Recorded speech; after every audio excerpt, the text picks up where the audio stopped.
Hello from Delmarva. Welcome back to Shorebilly Farmer.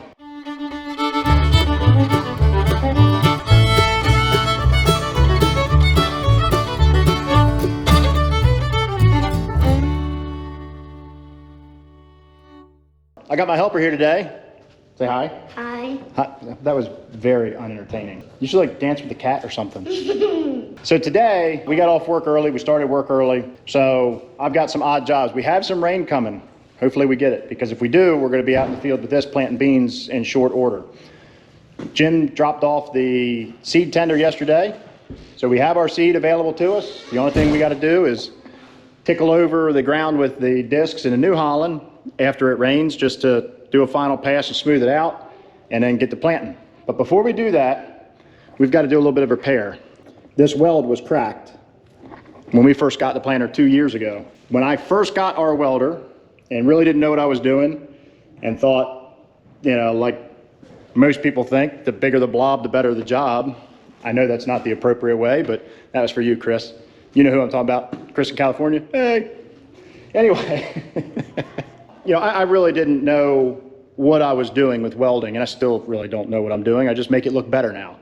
But I'm gonna cut that off, reposition it, get it like it should be, and get it welded back on there, paint it, then we'll be good to go with that. So that's gonna be the first order. The second thing I wanna look at is, I started doing a little bit of reading on some of the different attachments, if you will, for this planter. And one of the things I'd like to do is convert this back over to 2x2. We've done the pop-up fertilizer 2 years in a row. I don't know, I'm not happy with the results of it for our area. You know, we've tried it for 2 years, plus by doing 2x2, that's one less thing that we have to rely on co-ops to do. And I like to be self-sufficient. So we're gonna look into doing that. I don't know what the plan is gonna be yet, to take the fertilizer and bring it down a tube down here and have some kind of a disc opener sitting by the unit. I don't know how we're gonna do that yet. It might be something I have to custom make. I don't know, we'll find out, we'll do something. But anyway, first order of business, we got to do some welding. I will say this for the people that designed the white planters. I mean, they were thinking ahead. They gave me a nice shelf to put the camera on. I mean, I will say they thought of everything, including us YouTubers. Okay, I gotta take this turnbuckle off, get this stuff out of the way.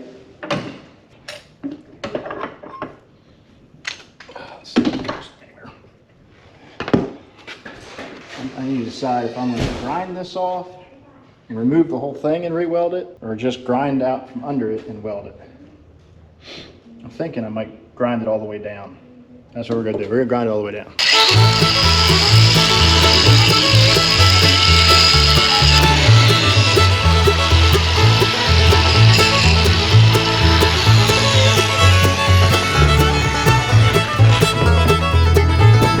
So the problem I'm having is getting in there past this bracket, and I don't want to have to take this whole row unit off in order to get to it, because that's a pain all into itself. So even if I took just this U-bolt, even if I just took that off, yeah, I'd have a little bit better access over here, but not much, because this is in the way, this is in the way.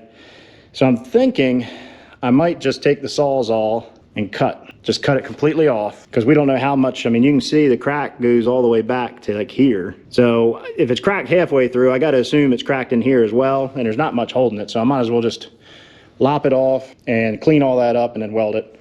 I think that's what we're going to try. I feel like either one of two things. Either I'm a skydiver or I'm Steve Urkel when I wear these things.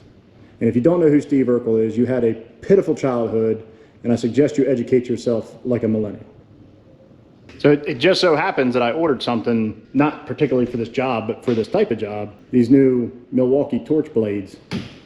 So it says right on there, thick metal. And we'll see if that's true or not, if it actually works in very thick metal.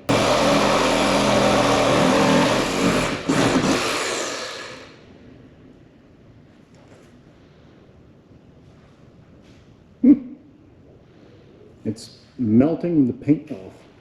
This one's really for like getting into tight spots. This isn't that tight of a spot. I want to try, now that I know how fast this one's been cutting through, I want to switch over to my big Sawzall that has quite a few more RPMs and see what a difference it makes. Oh, yeah.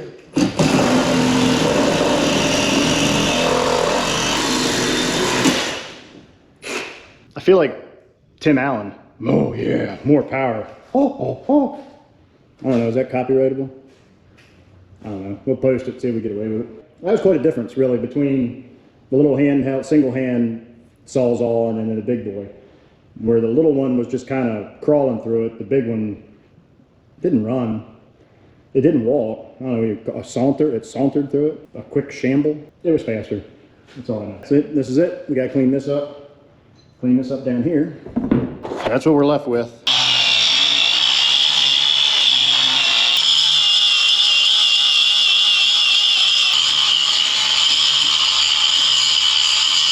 You can watch it with the grinder.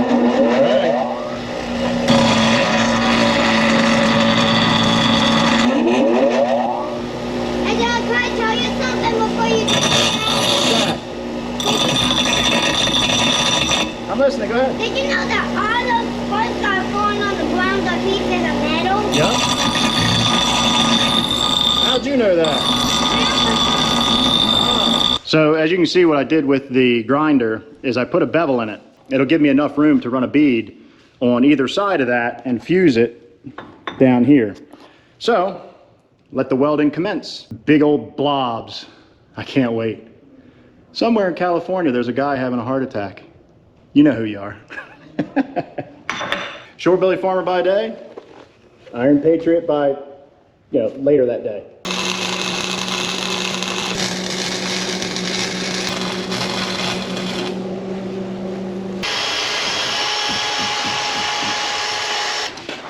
Well, I don't think it's a bad job. I don't know that it's a good job. I can guarantee you this. That weld is going to last until it breaks again. It's one thing I can guarantee with my welds.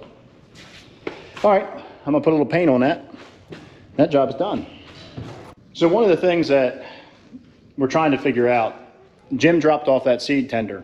It is a Goose Neck style hitch on it. And none of our pickups are set up for Goose Neck. So we're trying to figure out a way to move the seed tender because I've got one farm we got to plant like 12 miles away, and I don't want to have to drive the planter out there, drive back, fill up with just a little bit of seed to finish up the farm. The other option was just fill a bunch of 5-gallon buckets full of seed and take them out there with me and then dump them in as needed. That's a pain. So we were thinking about finding a way to adapt a 2 5/16 ball on here somewhere, and we could use this to lift it up, tote it where we got to go, because we don't need trailer brakes and all that when pulling with this heavy tractor. So I think I have just the ticket in our spare parts repertoire, our junk, if you will. I'm gonna walk out here, and this is why I never throw anything away, because it seems like we always end up using something out of it. So this is what we got in our spare part stuff, and this might work.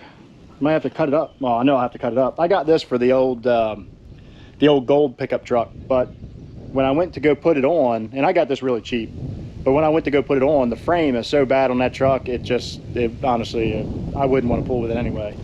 So it's been sitting back here, and we might now finally have a use for it. This receiver is really heavy. But it's not too heavy that I can't still enjoy myself. I'm thinking if I cut the actual receiver portion off of the main bar here, if I could grind these welds out, take this off, I can weld it up here and have that fit in here like this. And that would give me nice 3 sides to weld on. So I've got almost exactly 3 inches of space there. Oh, look at that. 3 inches. We could grind off some paint here, set it here, weld underneath of it, on the side, and on the back side. I think that'll work. Put the receiver off, Goose Neck can sit on it. I love it when a plan comes together. See? You see what you can come up with when you're drinking the champagne of Delmarva? That's natural light, which is just really sparkling water, but that's what I'm going to contribute it to.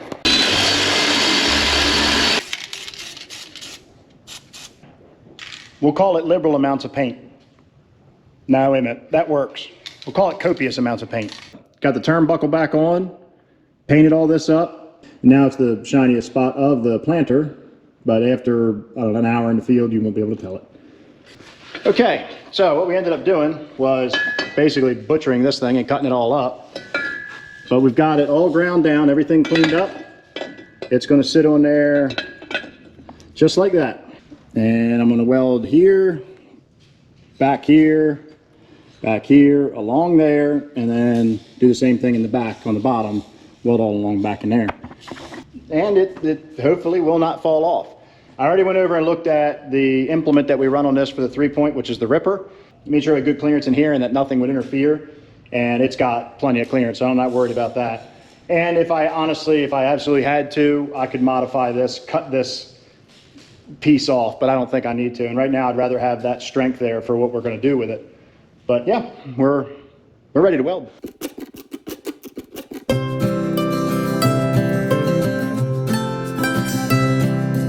This is what we got so far. I got this all pretty well tied up. Yes, that is a giant blob right there because I was trying to fill a hole just so that way water wouldn't get down in it and pull up. It's really not mechanical in any way. That's it. It's whatever it is. I don't know what you want to call it. It might hold. Might not.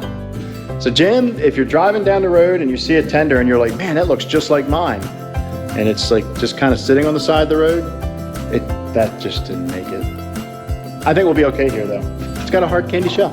So anyway, I've got to move some equipment around. We've got rain coming, like pretty much knocking on our door, maybe about a half hour or so, which is awesome. Glad to see that.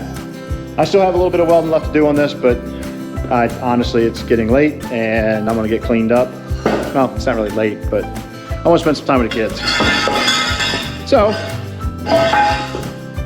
we're gonna get all cleaned up, get this stuff pushed back out of the way. We'll finish that up probably tomorrow, because tomorrow's just gonna be working in the shop here again, hopefully, because it's dropping glorious pellets of liquid goodness, also known as rain.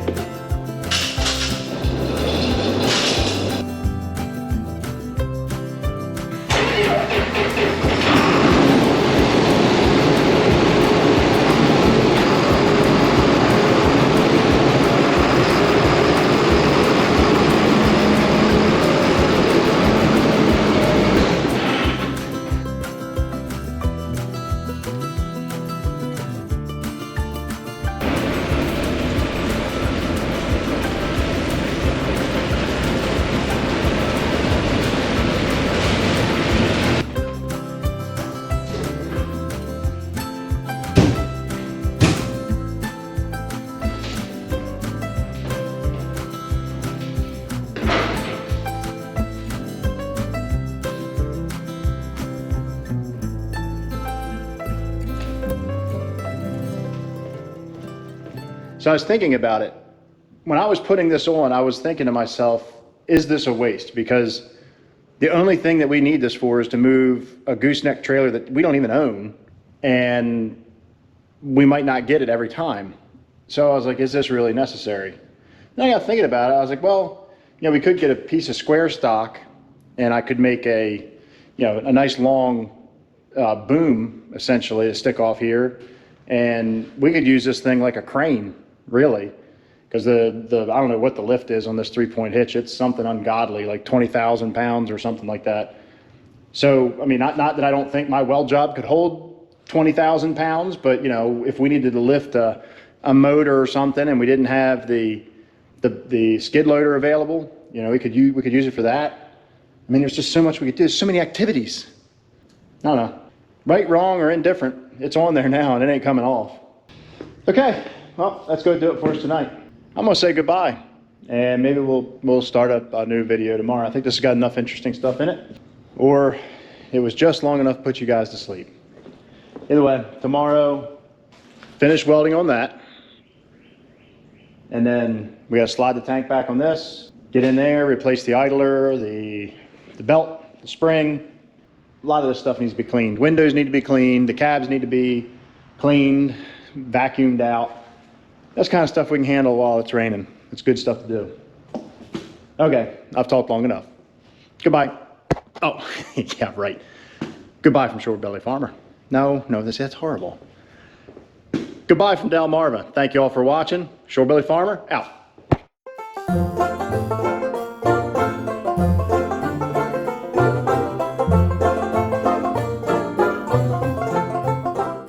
I think I've got everything I need. I got my grinder, the welder.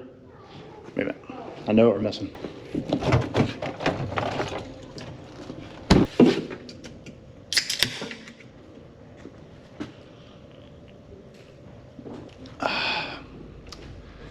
You gotta stay hydrated when you're welding.